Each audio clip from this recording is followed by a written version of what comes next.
Diễm xin chào cô chú, anh chị, các bạn và các em. Hôm nay Diễm chia sẻ cách làm món phở cuốn tại nhà, một món ngon của người Hà Nội.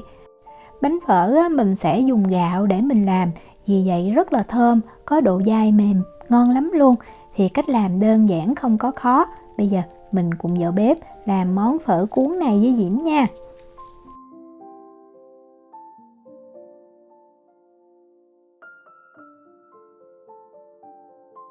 Mình đi làm cái bánh phở trước thì Diễm giới thiệu về gạo mà Diễm dùng. Thì gạo dễ tìm nhất ở nơi Diễm sống là Na Uy, là cái gạo của Ấn Độ này. Thì nếu mà mình ở Việt Nam hoặc là những nơi khác đó, mình nên chọn cái loại gạo mà khi mình nấu cơm xong á, cái hạt cơm nó vừa khô xốp thì mình làm cái bánh phở này rất là ngon. Diễm sẽ dùng cái cốc này có trong cái nồi cơm điện đó để Diễm đông. Cho những ai mà mình không có cái cân á, thì Diễm đông hai cái cốc này á là tổng cộng được 280g gạo. Sau khi đông gạo xong á, thì mình mang cái gạo này á, mình đi vo rửa cho thật là sạch. Mình vo bằng cái nước nhiệt độ phòng ha, từ 2 cho tới 3 lần cho tới khi mà mình thấy á, cái nước nó trong.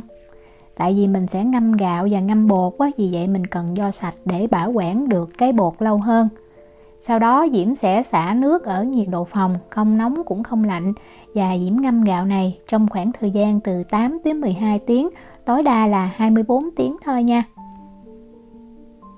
Sau 8 tiếng thì Diễm kiểm tra, Diễm thấy cái hạt gạo nó đã hút nước, nó nở ra trắng như vậy. Và nếu mình bóp mình thấy nó rất là dễ bể đó. Thì bây giờ mình sẽ mình xả cái nước này ra để gạo cho nó thiệt là ráo, để mình đông cái lượng nước vào cho nó chính xác. Diễm để gạo đây cho nó ráo nước khoảng 5 phút. Về lượng nước thì 2 cái cốc gạo thì mình sẽ dùng 4 cái cốc nước, tức là gấp đôi ha. Thì 4 cái cốc này sau khi mà đông xong để Diễm quay gần, mình thấy nó được là khoảng 680ml nước nha. Gạo sau khi để ráo thì bây giờ mình cho vào cối xay sinh tố để mình xay. Diễm cho hết luôn, nếu mà mình có cái cối nhỏ thì mình cho từ từ ha. Và lượng nước mình chỉ cho vừa đủ thôi, Diễm cho như vậy, còn lại tí xíu thì mình xay gạo xong đó, mình cho vào mình tráng cái cối xay. Thì cái cối của mình nó có công suất nó mạnh hay là nó yếu thì Diễm xay một lần là Diễm thấy cái gạo này nó đã nhuyễn rồi. Nếu mà mình thấy chưa nhuyễn thì mình cứ xay thêm. Mình xay đạt là khi mình đổ ra mình thấy nó trắng như sữa như vậy và nó không còn cái lợn cợn nha. Diễm sẽ lấy cái nước hồi nãy còn lại Diễm cho vào và Diễm tráng luôn cái cối xay. Sau đó mình cho vào chung với cái phần bột luôn. Và bây giờ mình để cho bột nó lắng nha. Cái khoảng thời gian cũng từ 8 cho tới 12 tiếng. Nếu mà nhiệt độ nhà mình nóng mà mình muốn ngâm lâu thì mình nên cất vào trong tủ lạnh ha. Mình lắng bột như vậy thì giúp cho cái bánh phở nó sẽ dai hơn. Đây là bột Diễm để lắng được 12 tiếng rồi nè. Bây giờ mình sẽ múc bỏ cái phần nước trong ở trên. Và mình lưu ý là mình múc ra bao nhiêu thì mình sẽ bù lại cái lượng nước bằng đúng y như cái lượng nước mình đã múc ra nha. Mình múc nhẹ nhàng thôi, bột mình để lắng lâu thì bên dưới nó cứng mình dễ múc lắm. Đó, chỉ múc ra được bao nhiêu đây nè. Thì bây giờ mình đổ bỏ phần nước này đi và mình đông lại cái phần nước sạch đúng bằng y như vậy. Để cho bột nó có cái độ dai và nó giống cái sợi bánh phở như hồi xưa Diễm đã ăn ở Việt Nam thì Diễm cho thêm tinh bột vào. Thì Diễm có đây là tinh bột củ dông, hoặc là nếu mà mình không có, mình có thể sử dụng tinh bột năng ha.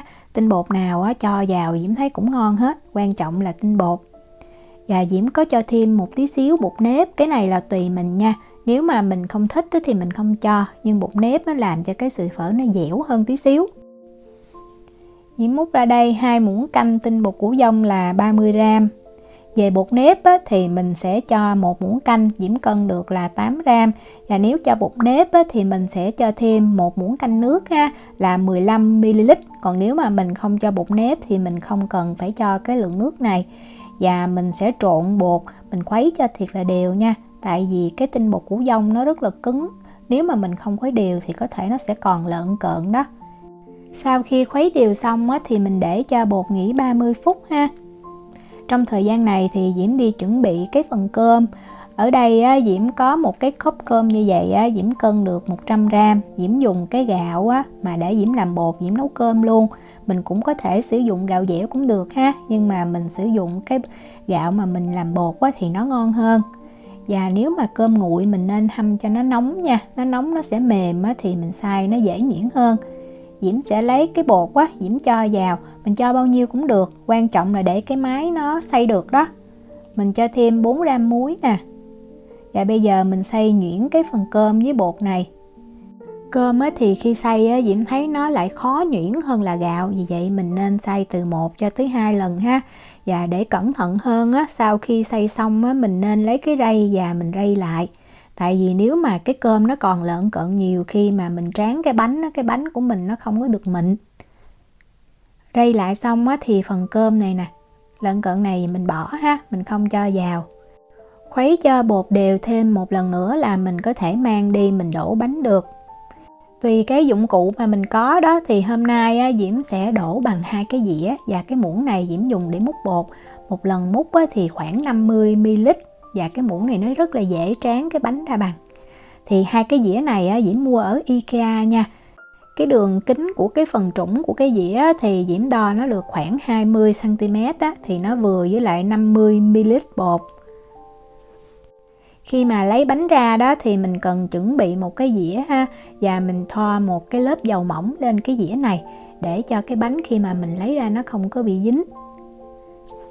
Cho dĩa vào cái xửng hấp á, thì mình cố gắng mình để làm sao cho cái xửng nó thiệt là ngay ngắn, thì cái bánh của mình khi mà mình đổ nó sẽ đều.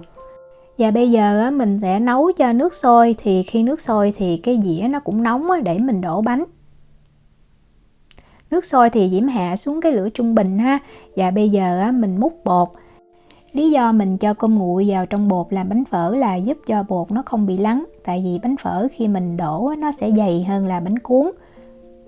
Và nếu mình thấy bột nó có nhiều bọt ở trên thì mình nên hớt bỏ bớt ha. Tại bọt nhiều cũng làm cho cái bánh khi mà mình tráng xong nó không có được mịn.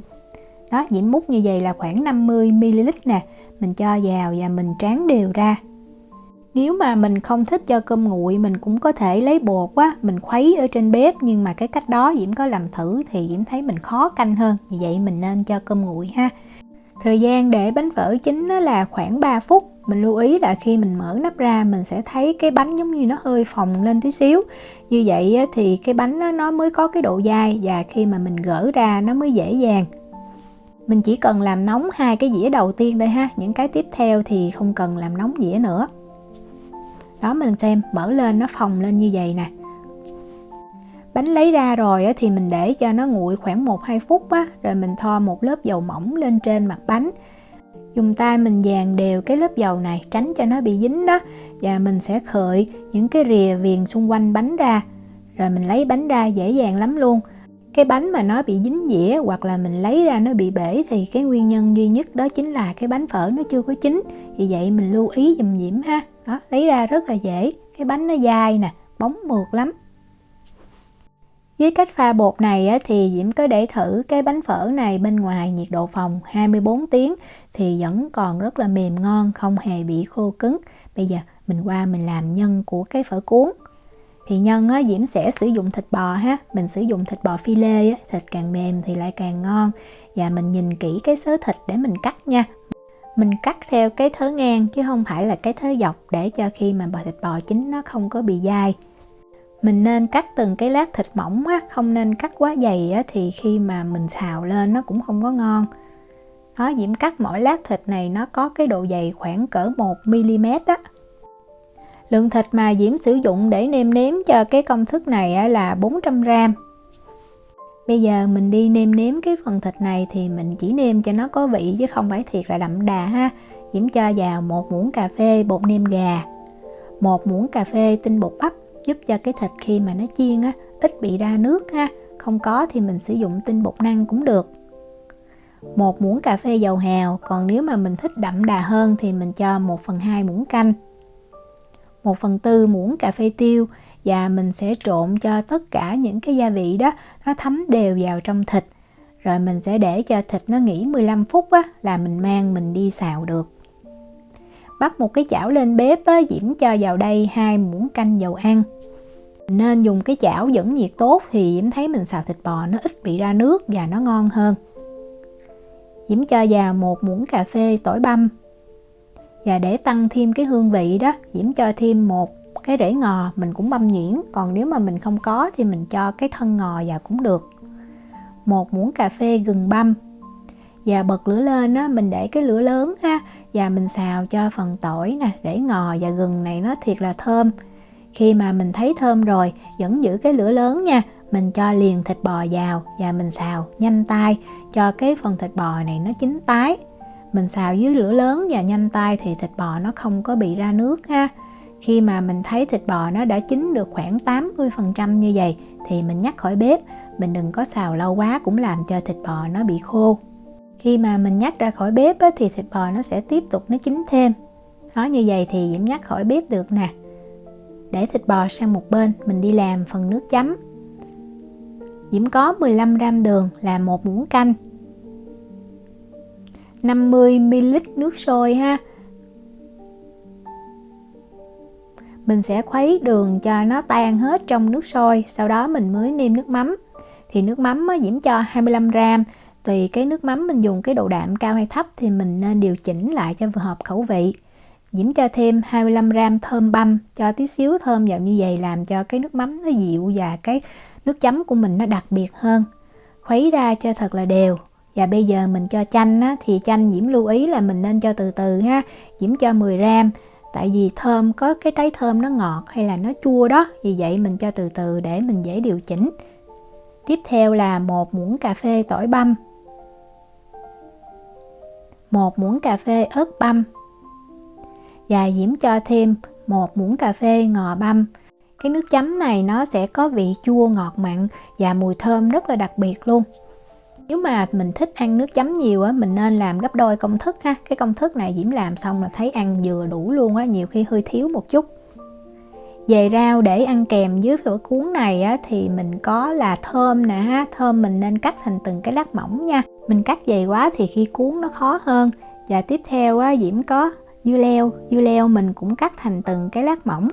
Rau thơm á, thì Diễm thích ăn húng cây. Diễm thấy húng cây nó rất là hợp với thịt bò. Hoặc là nếu mà mình không có húng cây á, thì mình có thể sử dụng lá quế ha. Hoặc là nếu không có lá quế hoặc húng cây thì mình cũng có thể sử dụng rau thơm Việt Nam bình thường cũng được luôn. Và mình nên có tí xíu xà lách ha, giúp cho khi cuốn nó giòn. Thêm một nguyên liệu mình nên có đó chính là hành phi. Nhà Diễm á, ăn ví dụ như bò nhúng giấm hay là bò né, khi mà cuốn á, cho tí xíu hành phi này vừa thêm hương vị nè, còn tạo thêm cái độ giòn ngon lắm luôn. Cái bánh phở đó thì tùy mình thích ha. Để cho nó đẹp hơn á, thì mình có thể cắt 2 cái cạnh của cái bánh phở này ra. Mình có thể cuốn sẵn hoặc là mình dọn lên giống như là kiểu mình ăn bánh tráng cuốn á, mỗi người tự cuốn. Sau đó mình sẽ cho xà lách nè. Xà lách thì mình sẽ để 2 cái rìa ở ngoài như vậy cho khi cuốn lại nó đẹp. Tiếp theo là rau thơm, húng cây và lá quế. Và mình cho một lát thơm cắt mỏng vào đây. Dưa leo. Sau đó mình sẽ cho thịt ha. Thịt mình cũng trải đều ra. Và cuối cùng là mình cho hành phi. Rồi mình cuốn lại thôi. Cái cuốn này thì nó hơi to, vì vậy khi ăn thì Diễm thấy mình nên cắt đôi ra là vừa nhất. Người Hà Nội dùng bánh phở rồi cuốn với thịt bò gọi là phở cuốn. Còn Diễm thấy ở miền Trung thì sử dụng hoặc là nem nướng hoặc là thịt nướng để cuốn lại. Và mình cũng có thể chấm với lại mắm nêm, cũng rất là ngon luôn. Diễm chúc cô chú, anh chị, các bạn và các em thành công với món phở cuốn. Nếu mà có thắc mắc gì thì cứ để lại lời nhắn hoặc là gửi tin nhắn cho Diễm.